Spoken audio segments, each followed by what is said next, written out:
Reyes is the fighter, and joined now by Scott Coker, the president of Strikeforce. Scott, thanks for being here right now. Thanks to meet you. All right, now, Scott, we're just here for the New York Press Conference for Strikeforce, which had Gina Carano, Cris Cyborg. What are some of the highlights of this press conference? Well, I tell you, you can see the athleticism of these two ladies, they're about to fight. And, I think that having Jimmy here and having the girls here and being in Madison Square Garden it's a privilege. And, the highlight to me is on August 15th, these girls are going to get it on, And it's something we're looking forward to, and we're very proud to host it. Now, I don't know if you're allowed to say this now, but do you have a pick for who you'd like to see win this fight? You know what, as a promoter, I don't think we can say that. It's always worth trying, though, anyway, isn't it?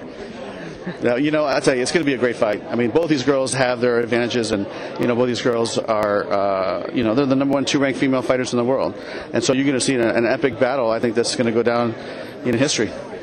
Now, also on that card, there's going to be 4 title fights total. Now, what's up with that? Is there a reason for this gold rush all in one card? Well, it just worked out that way. I mean, Nick Diaz is deserving, and we felt that Joe Riggs would be a great opponent since Joe beat him.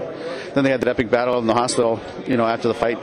And Alistair Overeem, we wanted him to fight in America, so we put him together with Fabricio Verdun, who actually beat Alistair 3 years ago when they were fighting in Pride.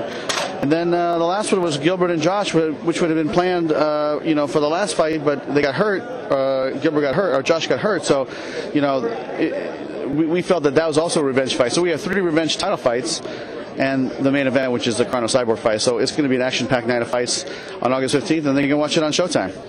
Do you happen to know if Overeem is totally recovered? Because we heard a while back he had a big hand injury at a bar fight. Do you know if Overeem is going to be at 100% for this fight? Well, he better be, because Fabricio's going to come to take it to him. So I hope he is. Okay, now, of course, as we mentioned, we are here at Madison Square Garden in New York City, and MMA is still not quite legal here. I don't know if you had a chance to follow into this stuff, but do you know anything about what's going on with the New York City legalization of mixed martial arts? What do you think of the situation that's happening here? Well, I think that it's moving along, and I think that there's more traction now than there was, the last time they were trying to get it cleared. And I just talked to the athletic commission director, Malvina, and she said that, she's pushing, and, hopefully that it will be done soon, but it might take another, 4 or 6 months. It might take a year. There's really nothing concrete yet. So we'll be monitoring the situation and look forward to coming to New York at some point. Do you see any reason why it really shouldn't be legalized here in New York State?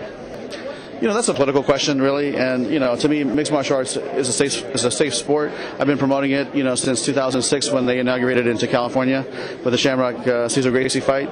We throw a ton of fights, and it's if regulated properly, like California, Nevada, Washington, Texas. I mean, it's a safe sport, and I just think that when you're dealing with the government, things take time, and when they do it, they'll do it right, and we'll wait for it.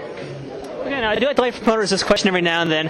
On the subject of Dana White and the UFC, what do you think about Dana White's recent business antics he's been doing lately? And also on that topic, I'd like to ask specifically about what you think about Brock Lesnar kind of having his way around the octagon at this last show. Well, I tell you, I have no comment on that, but I'm sure that Brock is Brock is Brock, and Dana's Dana, and so it is what it is, and I watched it and I enjoyed the fights, and they were great fights, and I had a good time watching.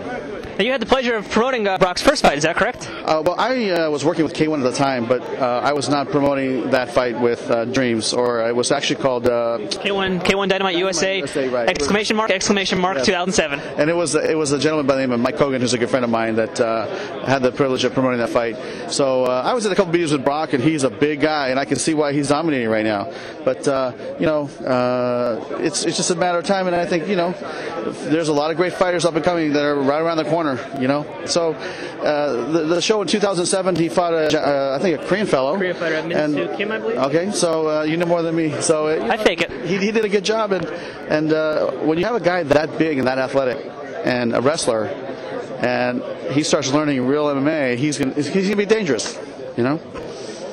Okay, now on that topic of upcoming stuff with Brock Lesnar, do you think Brock has a chance to actually take it all the way now? I mean, he's got the heavyweight title, he's unified the belt. Do you think he's going to be able to hold that belt right now in that division? I'll tell you, he looks pretty tough, and I think that we'll see what happens with the Couture Nogueira fight, but he looks pretty tough right now. Do you think your boy Overeem could take him down?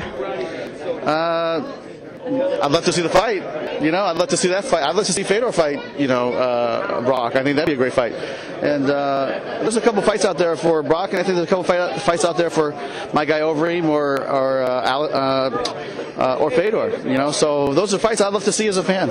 Okay, now recently you were on Inside MMA discussing a few things, and the topic came up of co-promotion. And you had mentioned you'd like to co-promote with Dream maybe, or other Japanese companies. What's your comments on this situation? Well, I tell you, our policy is a little different. We have an open door policy where if the fight makes sense and the opportunity on a business front makes sense, we'll do it.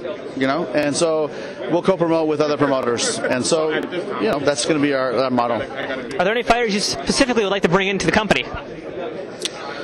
Yeah, there's a few, but I can't say right now. Okay, top secret information. Yeah, all right. All right, well, Scott, thank you very much for being here. Thank you. It's nice meeting you. Thank you. This video is sponsored by FightDice.com, makers of the first original mixed martial arts board game, the Extreme Fight Game. Check them out at FightDice.com.